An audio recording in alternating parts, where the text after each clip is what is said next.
অন্তর্বর্তী সরকারের প্রধান উপদেষ্টা ডক্টর মোহাম্মদ ইউনূস তিনি সরকারে থাকবেন না।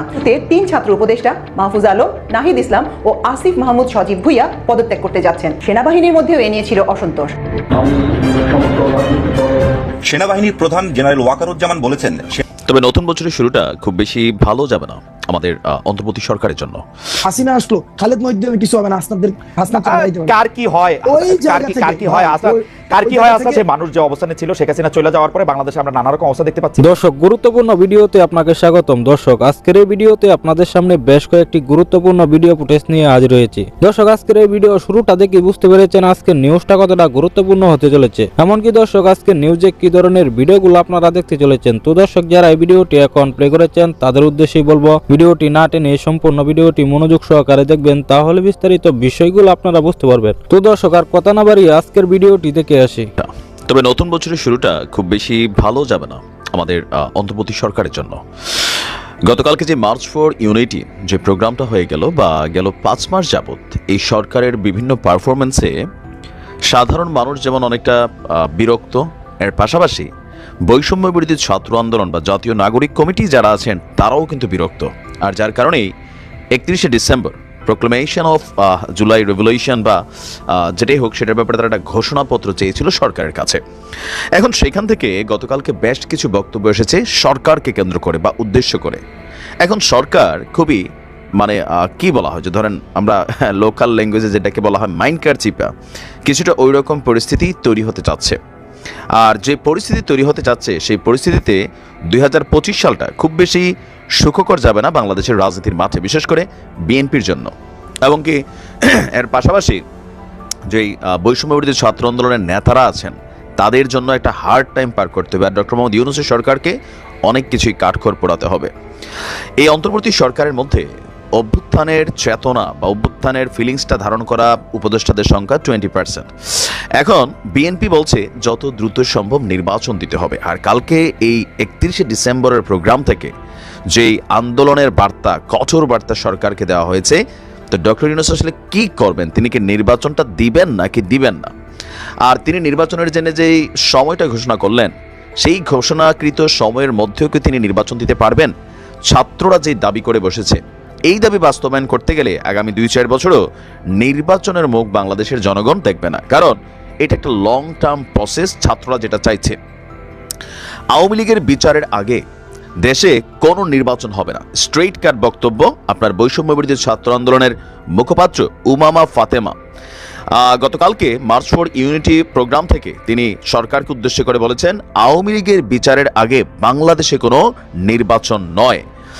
জুলাই আগস্টে যারা শহীদ এবং আহত হয়েছেন তাদের প্রতি ন্যায় বিচার হয়নি। এই মানুষগুলো যথাযথ চিকিৎসা এবং পুনর্বাসনের ব্যবস্থাও তারা পায়নি।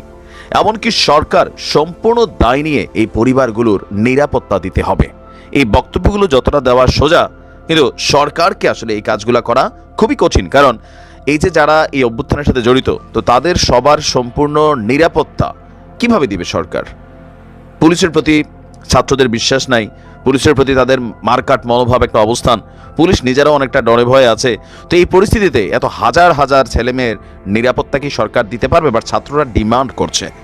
মুখপাত্র বলছেন যে জুলাই মরে যায় নাই, আমরা জুলাইয়ের শক্তি নিয়ে এখনো রাস্তায় আছি। আমরা কোনোভাবেই 90-এর মতন 71-এর মতন 24কে ব্যর্থ হতে দেব না। 5ই আগস্ট যখন শেখ হাসিনা পালায়, আজকে তার 5 মাস পর কেন আমাদেরকে শহীদ মিনারে এক হতে গেল?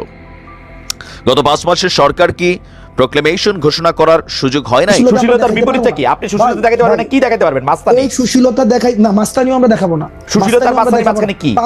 5ই আগস্টের পূর্বে যেটা বাংলাদেশের প্রশ্নে যেটা হওয়া উচিত আমরা সেটাই আমরা দেখাবো। বাংলাদেশের প্রশ্নে যেটা হওয়া উচিত আমরা বলছি কি, ফেসিবাদকে যারা এনাবেল করেছে, ফেসিবাদকে যারা হচ্ছে পুরো সময় ধরে ধরেন জনাব আব্দুল্লাহ, আপনি আমার অনেক প্রিয়, সবচেয়ে প্রিয়দের মধ্যেই একজন, কিন্তু ধরেন আপনার মনে হওয়া আর আমার মনে হওয়া আলাদা, তাহলে কোনটা স্ট্যান্ড করবে? বুঝি নাই ভাই। ধরেন আপনার মনে হওয়া আর আমার মনে হওয়া আলাদা, তাহলে কোনটা স্ট্যান্ড করবে? মনে হওয়া দিয়ে তো হবে না ভাই, ন্যায্যতা তো একটা বিষয় আছে। আচ্ছা, মনে করেন ন্যায্যতার দিক দিয়ে কে এটা ন্যায্য ঘোষণা করবে? হাসান আব্দুল্লাহ নাকি ধরেন অন্য যে কেউ? আপনি তো এখন আমি কইলে এটা কেন? ওকে তাই ওকে ভাই, তাহলে একটা ভোট হোক।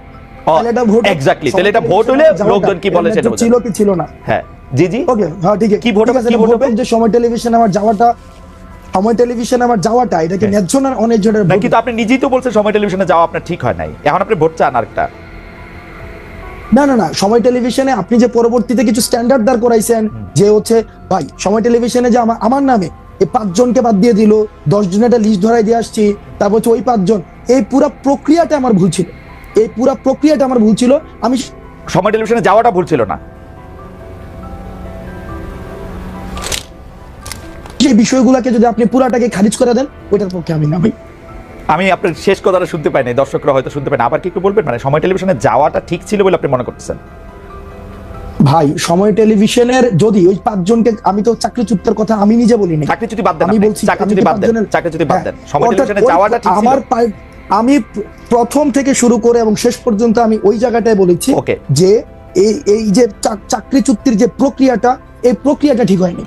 আপনার যাওয়াটা ঠিক ছিল, কিন্তু হ্যাঁ আমার জায়গা থেকে আমি কনসার্ন জানাইতে পারি ভাই, কারণ ভাই আমরা ভাই অবশ্যই এটা নিয়ে হাসান সাহেবের সাথে আপনি কথা বলতে পারেন, আমি তো ওপেন চ্যালেঞ্জ দিয়েছি, কথা বলতে পারেন, এবং সেখানে আমি ওপেন চ্যালেঞ্জ দিয়েছি। পরবর্তী চ্যালেঞ্জ দিয়ে না হাসনাত, এত চ্যালেঞ্জ দিলে জানি কেমন লাগে, চ্যালেঞ্জ দিয়ে না ভাই, চ্যালেঞ্জ দিয়ে না, মানে আমরা এই কারণে দেই ভাই, কারণ এই কারণে দিতে পারি ভাই, আপনি জাস্ট চিন্তা করেন, আপনি দুইটা ইমেজ চিন্তা করেন, দুইটা সিনারিও চিন্তা করেন, যে আমরা ধরে নিচ্ছি, আপনি একটু আগে বলেছেন হাসিনার ইতিহাস অতীত, হাসিনার ইতিহাস অতীত ধরে নিচ্ছি, for the sake of argument Hasina আসলো, খালেদ মহিউদ্দিন কিছু হবে না, হাসনাত কার কি হয়,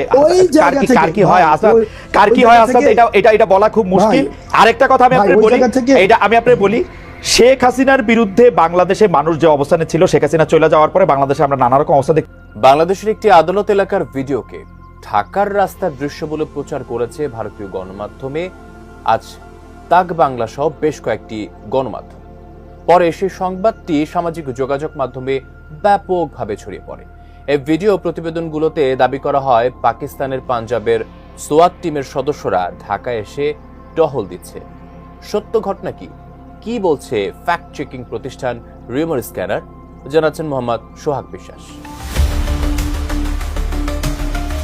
বাংলাদেশের বিতর্কিত আইনজীবী নিঝুম মজুমদার একটি ভিডিওতে দাবি করেন ঢাকার রাস্তাতে সোয়াতের ছদ্মবেশে পাকিস্তানি সৈন্যরা এসে বাংলাদেশের রাস্তায় নেমে মহড়া দিচ্ছেন।